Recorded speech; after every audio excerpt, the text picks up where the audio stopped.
Hi, this is Amelie, and this is the last session of our second month of this 3 month program, Speak and Live Your Legacy. The first month, we really looked at who do I bring, who am I in this legacy of mine, and what are the essentials of this legacy so that I can speak it and live it. Second month, and it's our last session on that topic, looking at how do I speak my legacy. We looked at the elevator pitch as an amazing instrument for speaking our legacy. The 60 seconds that helped us to present who we are and what we're doing right now. So yes, the question is, what do you do? And that's when we use our elevator pitch. So we looked at the dimension of human doing, but through the human doing, that sometimes is a little heavy to carry always. If you don't do, you're sort of not, you are not in society. But we want to overcome that and don't keep the focus on what does not serve us, but say, okay, how through this human doing interest that is there, I can also bring who am I. Okay, and actually what we are doing is a huge part of our legacy. Second aspect that we looked in, that's the one key public speaking technique, is focusing on our message rather than looking for love, looking for validation, looking for being admired when we speak. This is not the objective. And if we want to speak our legacy, it is about speaking our message. If we want to speak with confidence and manage the thousands or millions of butterfly in the stomach when we speak, it's very easy. It's realigning with what is the message, what is the objective of me speaking. And it's not being validated, it's not being loved. That will be the consequence. But that's not our objective and our goal of speaking. Third technique is let's do it now. Let's not postpone anymore. So you may say, hey, how come a public speaking coach tell you don't get yourself prepared and everything? Of course, I'm not saying that. I'm saying, yes, be prepared. Yes, learn. Yes, practice. Yes, rehearse. But don't use this practice, this rehearse, these skills that you don't yet master or that maybe you don't yet know, be a deterrent for you to start speaking. We all know how to speak, so speak it up. The more you speak, the more your confidence will grow. The more you speak, the more also you will experience and validate these tools that I am sharing with you or that others may share with you. Okay? Share your message now, because the world needs it and you also need it. If we are talking about living, L-I-V-E instead of L-E-A-V-E, leaving a legacy that will look the day we're on a deathbed, looking, what do I leave behind? It will be too late. We want to live it now. We want to fill our lives, our businesses with purpose. We want to wake up in the morning jumping out of bed, full of packed with purpose, with motivation, with inspiration on what the day is going to give us. Okay? And today is the last technique that for me is really key to public speaking, to sharing your message and to speaking your legacy. And this technique actually has a double advantage. I was last Saturday in Barcelona. I was blessed to be the keynote speaker for the launching of the Association of Professional Speakers of Spain. And I asked the audience, how many of you have ever stayed blank in the middle of a presentation, in the middle of a speech, in the middle of a talk, of even sometimes you have a workshop? Then you just say, what's my next point? Or even in the middle of a video, that happened to me. What was I supposed to say that? What I had prepared that I wanted to say now? I would say 90% of the audience raised the hand. I guess the other ones maybe didn't remember the last time they stayed blank or did not dare saying it. And I told them this staying blank was for me the first manifestation of stress when I started speaking. And I found a trick to manage this with impact, with power, and with empowerment for myself. And in a way that nobody would notice that I stayed blank. And in a way that it serves how I share my message. So the technique I'm going to share with you right now is, for me, is very useful. I mean, has been my remedy when I stay blank. The result is that, as I mentioned, staying blank was one manifestation of stress. So how is the human psychology that when we have a remedy for that and then we don't feel stress about feeling blank, then you don't stay blank anymore. So that's one of the happy consequences of the technique I'm going to share. And the second consequence is that it's going to help your audience to really grab your message and to remember it. The thing is that nowadays, with so many instruments that we have, and phones, tablets, computers, and all the applications, now WhatsApp coming in, Line coming in, email coming in, and all these, even the watch now, they send you lights and beep beep and vibration to tell you something is happening in your email or whatever. We have lost a lot of our ability to concentrate, to focus. And even now, for those who are around my age, remember 20 years back when we had these big phones with a cable coming out from the wall. And how many phone numbers did we know? 30, 40. And it would take us a couple of repetitions to know one by heart. And nowadays it's like if you know one, which is normally is yours only, and it takes you so long to memorize it. Our memory has changed, so we have probably developed another kind of memory.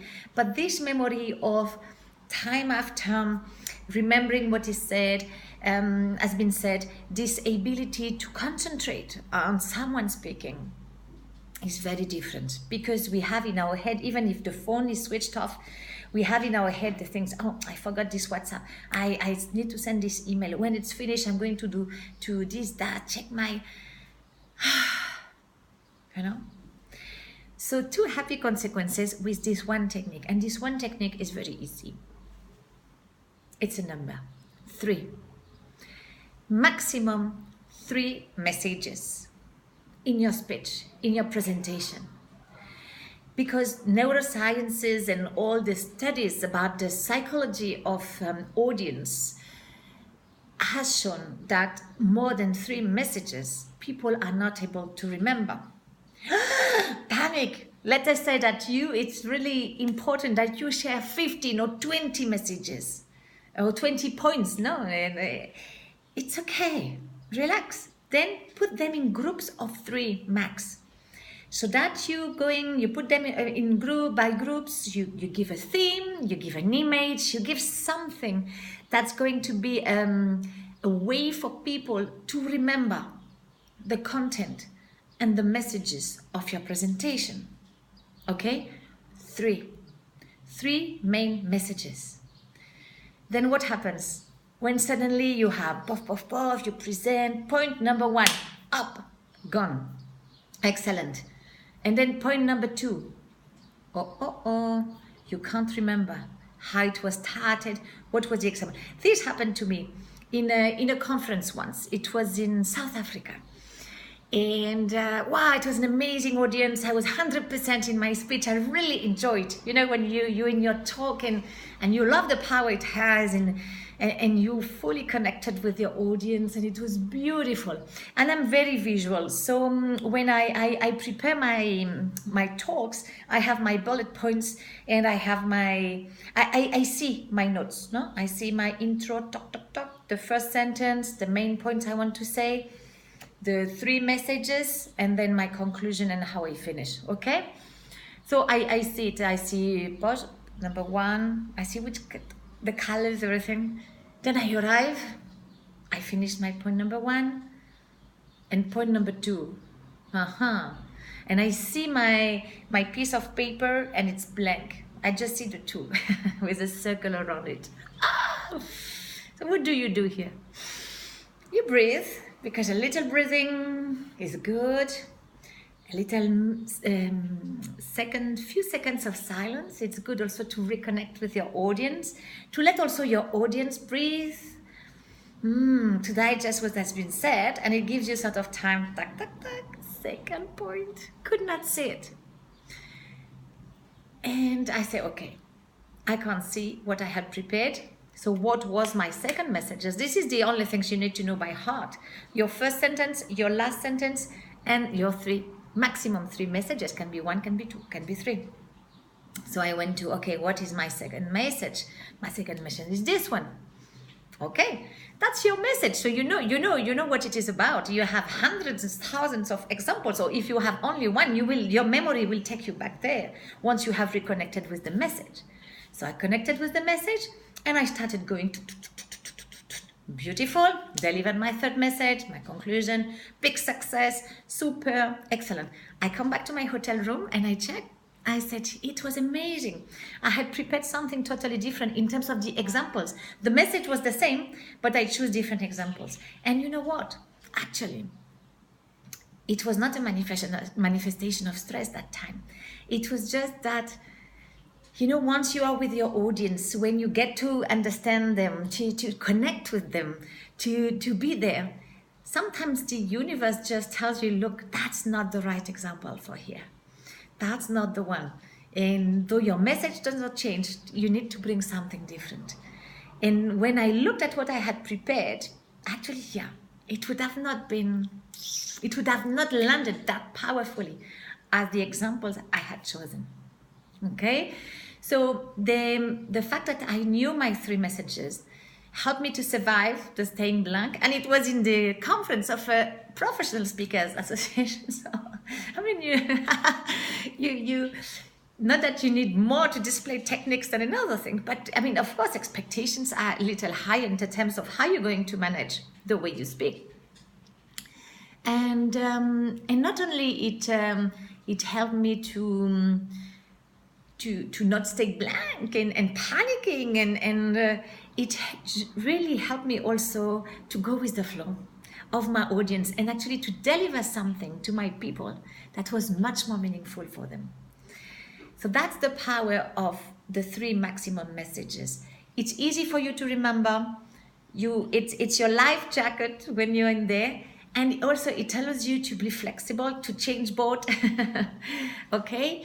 Then the second aspect is that people will go out and you ask them, okay, what was it about? It's easy, 3 points. So I invite you to listen to some videos or to some people in the next day, the presentation. Check. When you get out of the presentation, ask yourself, what were the 3 key messages? If you're not able to really clarify what were the key messages, is because maybe the person had not clarified. So gave a lot of information, but it's not easy for you to group it and to wrap it up. If there were only 3 messages, see how easy it is or not for you to memorize them. If it's more than 3, check at which level you start to have difficulties to remember. And the fourth thing I would suggest is that you practice it, okay? When you're going to prepare your presentation, your speech, use the 3 key messages, okay? 3. Your life jacket, it's going to allow you also to feel really much more relaxed, to know that you can also be flexible with your audience, go with the flow of your people, because you know what are your 3 messages and you're not going to forget those. And the second thing is that it's going to give the required structure for people to remember what you say and to be able to also multiply your message, share it further, or engage with you further. Okay? 3. I look forward to meeting you next week. We're going to start diving into living, L-I-V-E, living our legacies, getting into action and using what we have defined as the essentials, the public speaking techniques to share our messages. And if you want to explore more into depth, prepare your speeches, prepare your messages, prepare presentation, get yourself more confident. Don't hesitate to call me. I can prepare for you. We can prepare together an amazing coaching program. I am also releasing very soon, I'm going to inform you, on my first online course. Actually, there are 2 planned, but there will be 1 release in the coming weeks. And I guess it will be of much interest to all of you to really speak your legacy. Thank you for being here. Thank you for being so active. Please write your comments, continue sending me your messages. And tell me whatever is required for you to dive more into these skills or to dare practicing a little more. Share your experiences with me and wishing you an amazing week. And I see you next Tuesday, and we're going to get into action and living our legacy.